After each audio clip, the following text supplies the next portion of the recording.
foolishness. Now you only get it in your night dress. Discard all the naughty nights for niceness. Estamos en el Faradio. Hoy vamos a hablar sobre un evento que tenemos este próximo viernes en el Hotel NH de Santander y que organiza la nueva plataforma en defensa de Europa que se ha constituido en Cantabria, cuya figura, digamos, más conocida es Ángel Agudo, que en su día, durante un par de legislaturas, fue el consejero de Economía del gobierno de Cantabria. Y uno de los invitados a esta charla del viernes es un eurodiputado que se llama Jonás Fernández, que forma parte del Partido Socialista Obrero Español y que está en alianza de socialistas y demócratas del Parlamento Europeo. Muy buenas, Jonás, ¿cómo estás?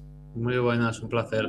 Bueno, hay que decir que esta charla, también por supuesto el placer es nuestro que estés aquí con nosotros, y la charla va sobre un tema que ha estado muy candente en los últimos meses, que va a entrar en vigor además en próximas fechas, que es el tratado entre la Unión Europea y Mercosur. Y me gustaría, Jonás, a modo introductorio sobre lo que es este tratado, es por qué ha costado tanto que se llegue por fin a su aprobación final por parte de la Unión Europea y que tengamos esta nueva fórmula de intercambio con varios países de América Latina.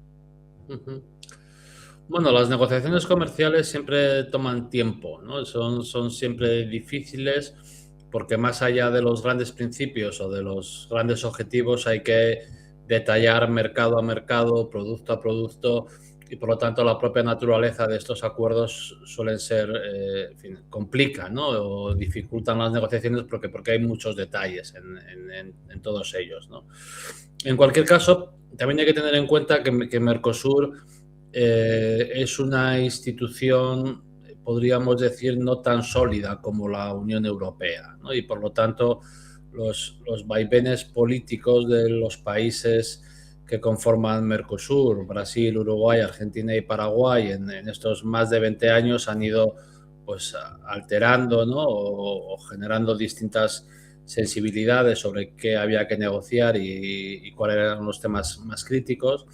Y por otra parte, en el lado europeo, pues bueno, la negociación, por ejemplo, la clara, es decir, el establecimiento nítido en todos los acuerdos de que la calidad, por ejemplo, de los productos alimentarios que los países europeos importan de terceros países tiene que ser exactamente la misma que la que exigimos a los productores locales, pues también, en fin, son elementos que generan, ¿no?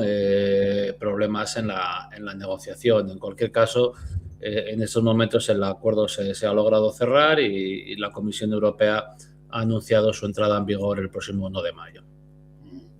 Bueno, o sea que estamos ya a las puertas y antes de entrar en los detalles pormenores de realmente en qué beneficia o mucho o en qué no beneficia tanto este acuerdo, da la sensación de que la situación geopolítica con estos vaivenes que no sabemos muy bien ni cómo estamos hoy, mucho menos cómo estaremos mañana, no sé si esto ha acelerado que finalmente el tratado sí que pueda firmarse y tratar de que Europa consiga unas alianzas quizá un poco distintas a las tradicionales, ¿no? Sin duda el marco global ha condicionado la fase final de esta negociación. Por una parte, la fragmentación observada en la propia globalización desde hace ya años, ¿no? Con hitos muy negativos en este calendario vinculados a la invasión de Putin en Ucrania, la crisis de la COVID y más recientemente a la llegada de Donald Trump de nuevo a la Casa Blanca, ¿no? Esto hace que los europeos estemos en un entorno global bastante más complicado del que estamos habituados, en la cual, ¿no? En un marco en el que se disputa, por ejemplo, el Estado de Derecho, ¿no? o el respeto al derecho internacional o ¿no? a las normas básicas que hemos puesto en pie desde el final de la Segunda Guerra Mundial para ordenar el mundo en un sistema basado en reglas, que nunca ha funcionado perfectamente, pero que bueno, que al menos será un retén, ¿no? en las discusiones globales retén que ahora pues parece que algunos quieren hacer saltar por los aires o que lo están intentando directamente por parte de la Casa Blanca, por ejemplo, ¿no? Entonces, en ese marco, los europeos, yo creo que debemos encontrar un espacio global de mantenimiento de nuestros principios y de nuestros valores y buscar alianzas o fortalecer alianzas que ya estaban, pero quizá no tan sólidas como las que necesitamos.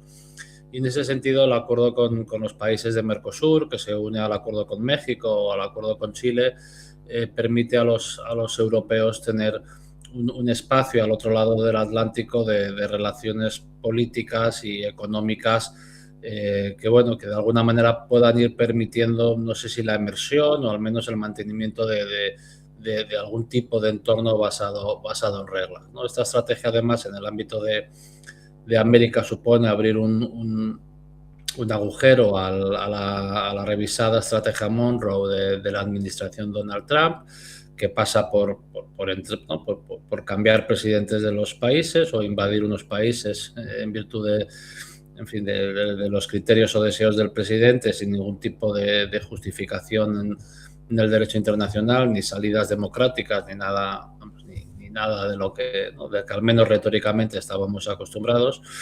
Y que Europa sea capaz de cerrar este acuerdo con los países del Mercosur, pues es un elemento muy importante, como digo, en esa reconstrucción, podríamos decir, del orden global.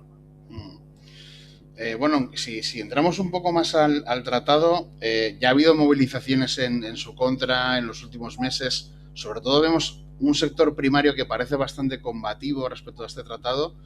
Y me gustaría saber qué le dirías tú a las personas que trabajan en el sector primario y que creen que este tratado es directamente una agresión contra su forma de trabajar o contra sus posibilidades de poder llevar una vida digna siguiendo con ese trabajo.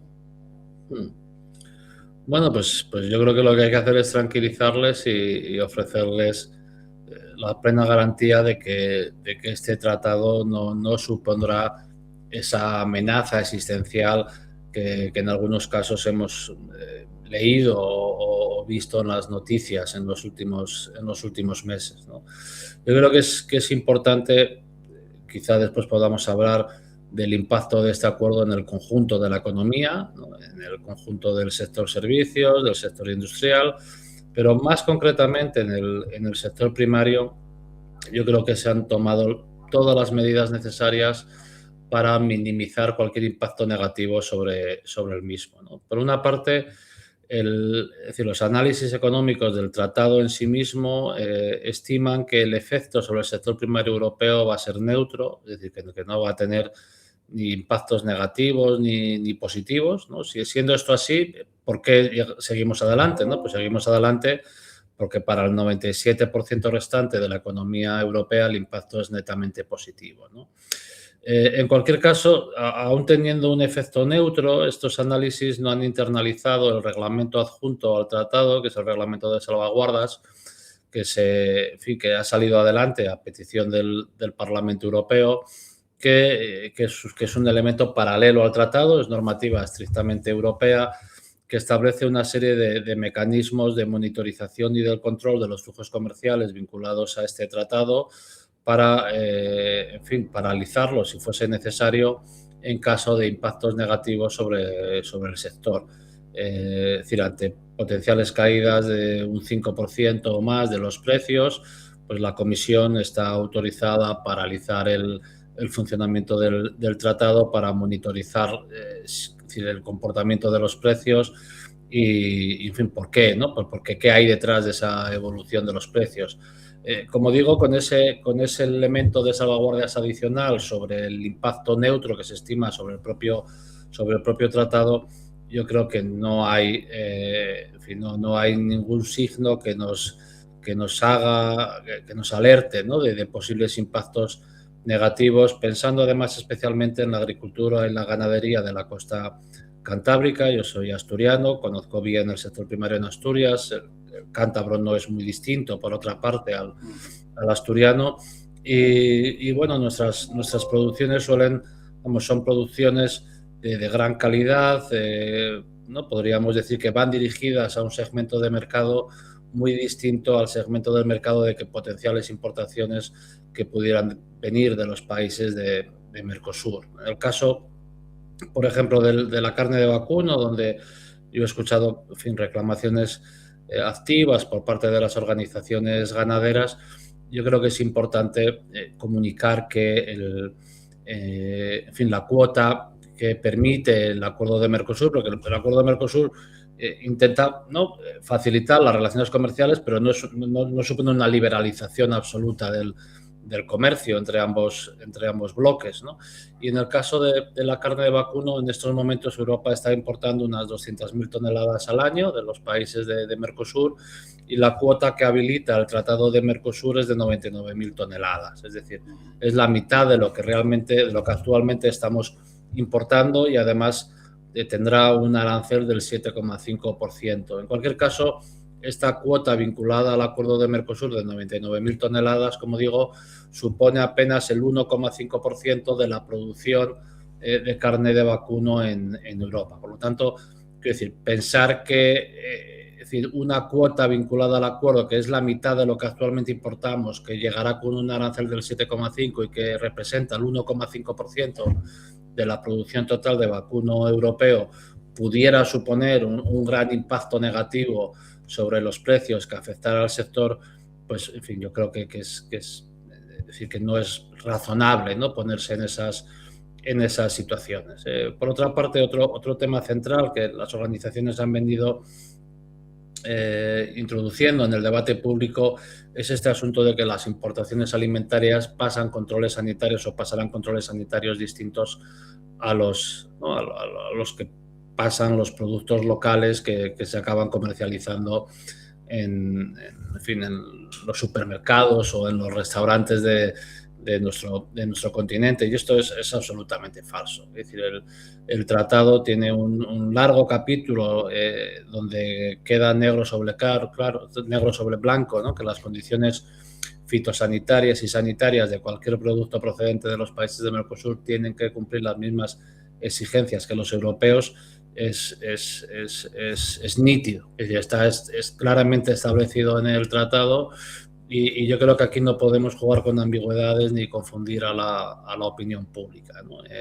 Y por lo tanto, quiero decir, en términos generales, y teniendo en cuenta, como digo, la naturaleza de la producción de regiones como Cantabria o como Asturias, yo no preveo, no veo ningún impacto negativo al nivel de las movilizaciones que hemos observado, ¿no? Yo creo que detrás de las movilizaciones hay otros motivos, hay otras razones. En estos momentos estamos negociando el presupuesto de la Unión Europea para el periodo 2028-2034, y ahí el Gobierno de la Unión Europea incorpora una propuesta para reducir un 20% los fondos y recursos destinados a la política agraria común, una propuesta del comisario de presupuestos, que es del Partido Popular, del comisario de Agricultura, que es del Partido Popular, y que han considerado oportuno poner encima de la mesa un recorte del 20% de los fondos. Y yo creo que probablemente este recorte, pues, en fin, es ciertamente el problema que afronta el sector primario, ¿no?, aparte de otras incertidumbres. Y yo creo que se ha juntado un poco todo, ¿no? Pero en mi opinión, como digo, estrictamente hablando del tratado con Mercosur, yo no soy capaz de ver la amenaza al nivel que algunos portavoces del sector primario han puesto encima de la mesa, ¿no? Y si me permites, y quizá por último, y quizá en otro ámbito, en mi opinión hay una parte, o hay una parte del relato, de las medias verdades que hemos observado, como por ejemplo los discursos sobre la calidad de los alimentos, como digo, que tienen que ver con, lo diré claramente, la entrada de la extrema derecha antieuropeísta y antidemocrática en sectores sociales, en algunos casos vinculados al sector primario, ¿no? Y a mí me ha generado bastante, en fin, no he logrado entender que se inventaran bulos sobre la calidad de los alimentos que pudieran proceder de Mercosur y no escucháramos lo mismo ante el acuerdo con Estados Unidos, que se firmó este pasado mes de agosto, ¿no? Es decir, puestos a suponer que la entrada de alimentos de terceros países no tienen por qué cumplir las normas comunitarias en términos sanitarios, pues no he escuchado a nadie preocuparse por las chuletas hormonadas de las producciones de Estados Unidos, ¿no? Y ahí hay, como digo, ahí si unimos eso a la preocupación de la administración Trump con el propio acuerdo de Europa con Mercosur, la colaboración de Trump y Putin con Orbán en Hungría y con Vox en España, pues yo creo que hay también un totum revolutum más allá de las inquietudes y necesidades del sector primario que han contribuido a crear, ¿no?, a intentar desestabilizar este tipo de acuerdos, en fin, en detrimento de los intereses de los europeos y en beneficio, pues, de todos esos entes, ¿no?, que alrededor de Europa y en la propia Europa están haciendo lo que pueden para destruir nuestras democracias. Bueno, después de todo lo que has dicho respecto a lo que conlleva este tratado con Mercosur, me gustaría hacerte una pregunta, Jonas, sobre transparencia. Es decir, si va a haber publicaciones periódicas de esa monitorización de los movimientos comerciales que haya entre las dos regiones, si online se va a poder seguir exactamente cómo evolucionan esos datos y si se da cumplimiento a lo acordado, si hay alguna falla por algún sitio. ¿Esto la ciudadanía lo va a poder comprobar? No, la información de los flujos comerciales fundamentalmente es pública, ¿no?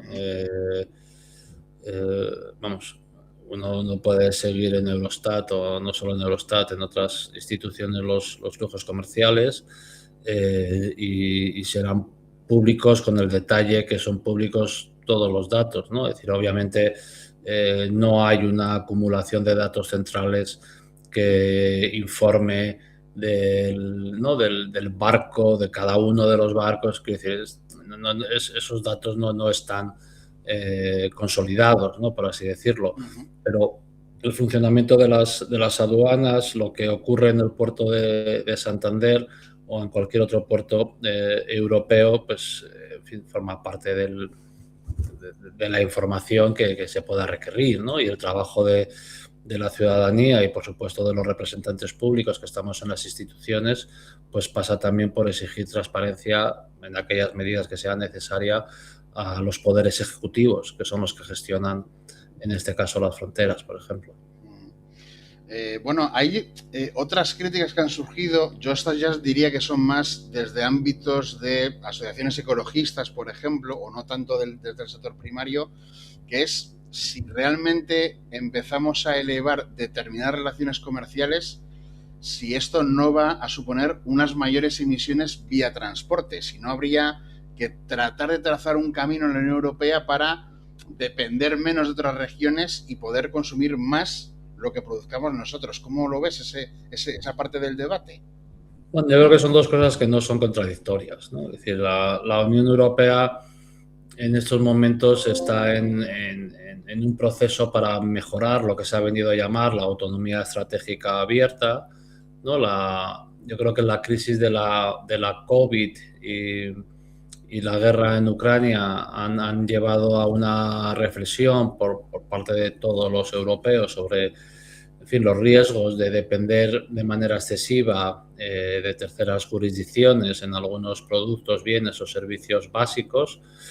Y esa reflexión sobre cómo relocalizar producciones en Europa, que hasta muy recientemente confiábamos en terceros proveedores, en fin, ese debate no es absolutamente contradictorio con el debate en fin, de contribuir a construir un mundo basado en reglas, como decía, donde los flujos comerciales formen parte también de las relaciones políticas y ciudadanas, ¿no? Cuando la Unión Europea se funda, uno de los motivos uno de los elementos para justificar el motivo último de la creación de la CECA, ¿no?, pues era evitar las guerras entre los europeos, ¿no? Y después del acero y el carbón llegó la energía atómica y después llegó el comercio, ¿no?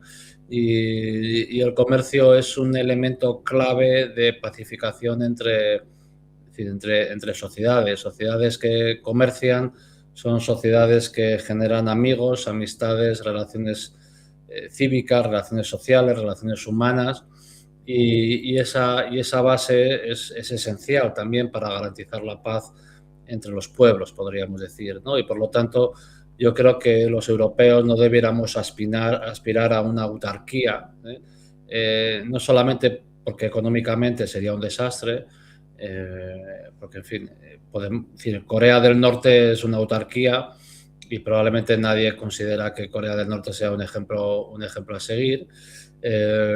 Por otra parte, una fe infinita en los mercados globales para proveernos de cualquier bien o de servicios, pues tampoco es un referente, ¿no? Después, como digo, de los problemas de abastecimiento que sufrimos, ¿no? Desde gelocatiles a respiradores a fertilizantes. Ese es otro asunto que afecta directamente al sector primario, que va a poder, por cierto, importar fertilizantes a costes sustancialmente menores de los que está afrontando ahora mismo gracias al acuerdo con Mercosur, ¿no? Y como digo, pues hay un escenario intermedio que yo creo que es el que tenemos que avanzar, porque además el acuerdo con Mercosur incorpora también capítulos medioambientales sobre los que se ha comprometido mucho, por ejemplo, Brasil por parte del gobierno de Lula a la hora de la protección de los bosques y, en fin, de protección del medio ambiente, para evitar, ¿no?, que este acuerdo pues sea un aliciente más para pues bueno, avanzar en las prácticas depredativas, ¿no?, de la economía. Y como digo, hay un capítulo importante sobre asuntos medioambientales para ayudarnos a que el desarrollo económico sea un desarrollo económico sostenible. Para terminar, Jonas, me gustaría pedirte una reflexión un poco general, no ya hablando sobre Mercosur, el Tratado de Mercosur en concreto, porque tú estás ya en tu tercera legislatura como eurodiputado, y aunque en España vemos como tanto un gobierno central, el de ahora o el anterior, o gobiernos de comunidades autónomas, sí que llevan a cabo iniciativas que tienen que ver un poco con conocer el funcionamiento de la Unión Europea o del Parlamento Europeo en concreto, da la sensación de que todos los temas que se debaten allí llegan muy a cuentagotas a nuestras sociedades. No sé si es porque todavía a la ciudadanía nos falta un mayor esfuerzo por acercarnos y conocer, pero da la sensación de que es algo de lo que nos enteramos muy, muy poco, de lo que se habla allí, que es importantísimo para nuestras vidas. Sí, es un problema permanente, ¿no? Quiero decir, a nivel europeo aquí, o sea, para ejemplificar el asunto, ¿no? En España tenemos leyes, ¿no? Hay distintos tipos de leyes, pero en fin, para resumir, hay leyes, ¿no?, que aprueba el Congreso de los Diputados y el Senado, ¿no? A nivel europeo tenemos dos figuras legales, ¿no? Una de ellas son las directivas, que suelen ser más comúnmente conocidas, porque las directivas lo que incorporan es, ¿no?, cuando se regula un sector a través de una directiva, lo que se fija son una especie de horquillas, ¿no?, que permiten que cada país y que obligan a que cada país elabore su propia ley estableciendo, ¿no?, los requerimientos que establece la directiva dentro de esas horquillas, ¿no?, por así decirlo, ¿no? Esto se usa para regular en ámbitos donde la Unión Europea tiene competencias más suaves, por ejemplo, en el mundo laboral, ¿no? La legislatura pasada se aprobó una directiva de salarios mínimos que establece pues unas horquillas sobre cómo los estados tienen que tener sus sistemas de salarios mínimos, ¿no? Pero después el grueso de la regulación que se hace a nivel europeo son reglamentos, ¿no?, que es una traducción al castellano que no me gusta, porque en España un reglamento es una norma de rango inferior a una ley, pero en Europa, a nivel europeo, los reglamentos son más fuertes que las directivas, porque los reglamentos establecen son una ley que, una vez pactadas por el Consejo, que representa a los estados, y por el Parlamento, que representa a los ciudadanos, pues se aplica, ¿no?, a los 450 millones de habitantes europeos sin ningún tipo de adaptación local, ¿no?, por así decirlo, ¿no? Por lo tanto, tenemos reglamentos y tenemos directivas, ¿no? Y las directivas, como decía, marcan unas horquillas que exigen que los estados hagan una ley para fijar sus normas dentro de esa horquilla. Pues bien, en España depende, ¿no? Depende de cada año, ¿no? Pero en términos generales, las leyes que emanan del Congreso y del Senado, del trámite legislativo ordinario en nuestro país, en torno al 60 o el 65% de esas leyes son de obligada tramitación porque proceden de directivas europeas, ¿no? Es decir, el 65% de la actividad legislativa del Congreso y el Senado trabaja dentro de un corsé que establece el Parlamento Europeo y el Consejo de la UE sobre leyes que se necesitan tramitar en nuestro país, ¿no? Pero para nosotros, para los que trabajamos aquí, las directivas suponen en torno a un 35% de la actividad legislativa que realizamos, porque más del 60% son reglamentos, ¿no? Más del 60% de las normas que discutimos y que se aprueban tanto por el Parlamento y por el Consejo, como digo, es el 65% de nuestra actividad legislativa. Eso supone que por cada ley singularmente española, ¿no? Por cada ley que se aprueba en España que es estrictamente española, hay 2 o 3 leyes españolas que son desarrollos de directivas. Y por cada esas 2 o 3 leyes españolas que son de desarrollos de directivas, hay 9 reglamentos.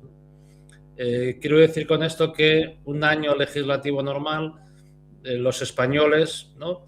Nuestra vida diaria se ve afectada por una ley estrictamente española, por 2 o 3 leyes que son desarrollos de directivas y por hasta 9 reglamentos que son de aplicado cumplimiento en toda la Unión Europea. Y claro, cuando uno piensa en esta actividad legislativa de manera acumulada, ¿no? Porque España estamos celebrando el 40 aniversario de la entrada de España en lo que hoy en día es la Unión Europea, pues esto genera un acervo legal, ¿no? que yo siempre afirmo que nuestra condición de ciudadanos está ya más dependiente de nuestra ciudadanía europea que de la española o de la cántabra o de la asturiana. Quiero decir, las normas que ordenan nuestras vidas están ya dramáticamente, podríamos decir, condicionadas por el acervo legislativo que produce la Unión Europea con el concurso del Parlamento, que representa a los ciudadanos, y del Consejo, que representa a los Estados. Y con estos datos, pues la verdad es que es difícil de entender cómo no somos capaces, y obviamente hablo en primera persona, de hacer partícipe a la ciudadanía cántabra o asturiana o europea en general de los asuntos y discusiones que estamos teniendo y que seguimos teniendo en Bruselas, de las discusiones políticas, de las batallas, de los conflictos, porque ciertamente el debate político aquí es algo distinto a la naturaleza de la dialéctica política que existen en los Estados miembros, pero es una dialéctica y un combate, yo creo que más complejo, es más difícil encontrar los buenos y los malos, ¿no? Quiero decir, en España es muy fácil saber con quién vas y con quién no vas, ¿no? Porque las responsabilidades están claramente o están más fácilmente definidas. A nivel europeo las responsabilidades son más difíciles de deslindar, ¿no? Porque está la Comisión, está el Parlamento, está el Consejo, no hay disciplina de grupo en los grupos parlamentarios en esta casa. Es decir, la construcción de mayorías es mucho más fluida o más compleja, ¿no? que el funcionamiento como digo, de la dialéctica política ordinaria de las políticas nacionales, pero eso no hace, sino al contrario, en fin, la política europea, pues algo más, en fin, no sé, más interesante, en mi opinión. Pues Jonás Fernández, esperemos que este viernes te sientas como en casa, viniendo a tu vecina Cantabria de toda la vida para esta charla donde, aparte de Jonás Fernández, va a haber representantes de patronal, de la parte sindical del sector primario también, de la Universidad de Cantabria. Yo creo que puede ser un evento muy, muy interesante en el Hotel NH de Santander. Así que, bueno, pues esperamos que te vaya fenomenal en la visita y muchas gracias, por supuesto, por atender la llamada del Faradio. Nada, gracias a ti. Un placer. Un abrazo.